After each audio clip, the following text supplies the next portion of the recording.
3 errores comunes que escucho de mis estudiantes al hablar el inglés profesional.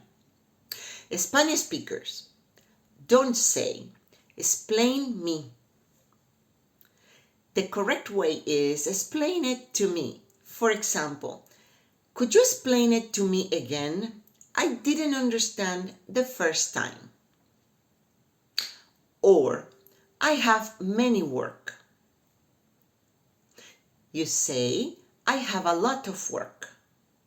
For example, I have a lot of work to do this week. Or, I am agree. You say, I agree. For example, I agree with your point of view. Small changes like this makes your English sound more natural and, of course, more professional. Follow me for more tips for work.